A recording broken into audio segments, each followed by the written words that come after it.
Hi, I'm Chris Januszewski, and welcome to the Rebellious Times Podcast. This is a special one because this is a first kickoff episode for our Austin series. So I'm based in Austin, Texas, moved over from California in the wave of people in 2020. And so I love living in Austin. It's been a great place to move, to raise a family here.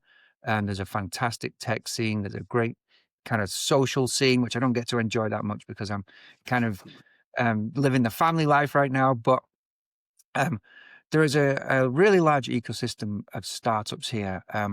And, we have the Capital Factory, we have incubators, we have all sorts of resources and all sorts of mastermind groups that really help businesses kick off.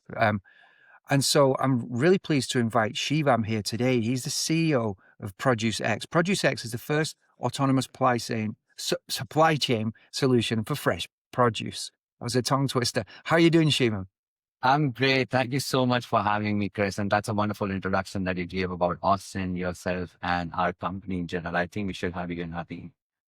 Okay, well, we'll talk about that after the show. But yeah, thank you for being my guinea pig on the first Austin episode.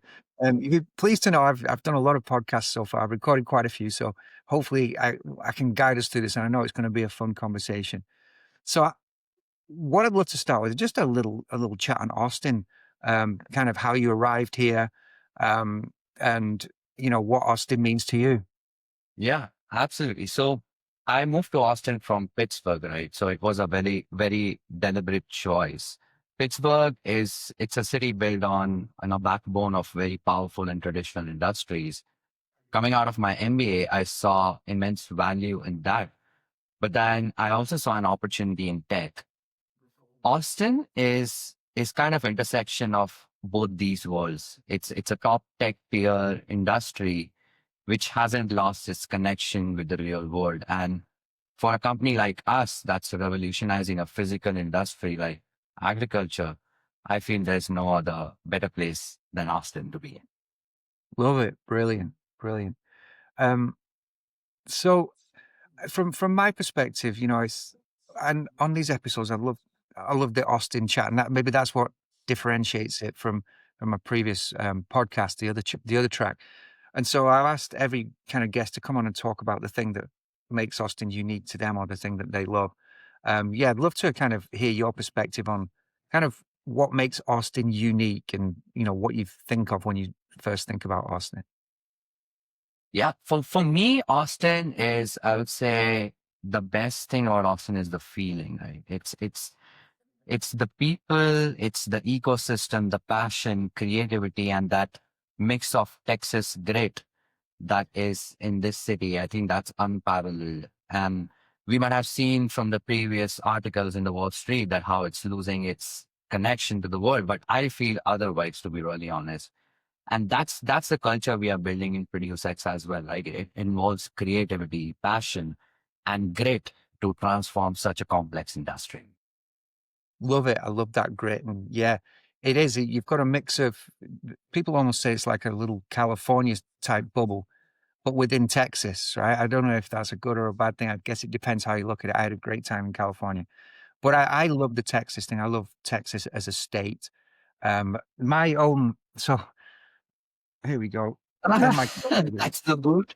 Did you so get yeah, that from Boots? I Right got that near. from, I got that from Cavender. Okay. Um, and so, yeah, a wonderful store. It's got rows and rows of boots and all sorts of, country and Texas attire. So yeah, All you need is a hat now, Chris. You should definitely get a hat, cowboy hat. that's coming next. And with the boots, you can kind of wear them low key. You put them under your jeans, and you feel like Clint Eastwood walking around with a hat. It's a little different because there's not many people wearing cowboy hats. Maybe for Rodeo Austin, or I think my dad and my brother are coming over to go to the F1, and that's a really hot day. So maybe a cowboy hat would be practical there. But yeah, I'm building up to the cowboy hat. No, absolutely. And to mention that Austin, right? So there's a lot of, I would say, institutions here as well that help people like us and founders in its journey. One example is Capital Factory, right? If I were to explain in a single term what Capital Factory is, I would say it's the center of gravity for the tech ecosystem here in Austin. everyone I met in Capital Factory, whether they are founder, investor, mentors, they really want you to succeed. And that's the best part. That's the feeling I'm talking about when we are in Austin, right? That's as this group coming together, pushing you forward. And the events, I've been to a lot of events there. Fiesta is one of them. Then Capital Factory is big on defense tech. So you build a lot of good quality connections that stays on for a long period of time. Yeah, love it. And I believe that, I could be wrong, but I believe that Tuesdays, Capital Factory people to go and work in their Yeah. office without being a member. And so Then that you can block your time and then, yeah. so I'll definitely be doing that soon. Right. Love to. We'll do it. Yeah, we'll do it. We'll grab coffee. I think like we mentioned before, the worry is that I'll get so involved in conversations and kind of inspired by other people there that I might not actually do any work while I'm there. But that whole networking and relationship building is key anyway. So I think it's definitely worth a day or two. No, absolutely. Tell me about ProduceX. Love to hear about what you're building there. Yeah. So ProduceX at its heart is like an air traffic control system for the fresh food journey, right? So currently what happens is every truckload of produce or shipment is flying blind. There is no central tower that makes sure everything is at the right location at the right time, ensures that everything is arriving safely, and that everyone involved in that journey has the right information. It's a chaotic mix of spreadsheet, phone calls, emails, right? We are building that AI powered central tower. That's what ProduceX is. Brilliant. How old's your business and what does your team look like? Yeah. So we have been in business for about 1.5 years, and we are a mix of 5 to 6. I would say 6 full-time members right now in ProduceX. And it's a good location. And bringing back again to Austin, why Austin is a good place for ProduceX is it's the geographical heart of the North American trade, right? Most of the fresh food and fresh produce you consume is coming from Mexico, Texas corridor, right? It allows us to be in the same time zone and closer to our key partners. So it helps us build that product right from the ground where the action is. And that's another part of why Austin is so critical for companies like us. Yeah, sounds like a perfect location in all respects, from building a business to actually the type of business you're doing. So, who are your customers, and kind of what is it you do that really helps them? What problem are you solving for them? Absolutely. So the core problem, Chris, here is a combination of broken trust and visibility. So let me paint that a picture for you, right? So when we term is as a broken trust, imagine a grower who's sitting in Mexico and he sends a truckload of beautiful limes to a distributor here in Austin, Texas. The distributor calls up the growers and say, "Hey, 20% of your lime is bad. I cannot sell it, so I cannot pay you." Now, the grower sitting in Mexico doesn't have any, means to verify that information. So it leads to that broken trust, right? Because he doesn't have that visibility, and that destroys partnerships and costs money on both sides.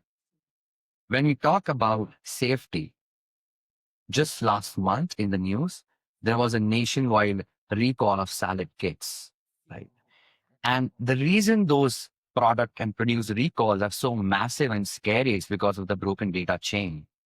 The manager or the business owners have to dive deep into spreadsheets, call logs, invoices, emails, just to figure it out the source. It's a health crisis waiting to happen. So that combination is so big. It can either make a company or break a company. Absolutely, yeah, and I imagine it helps generate a lot of accountability across the supply chain. Absolutely.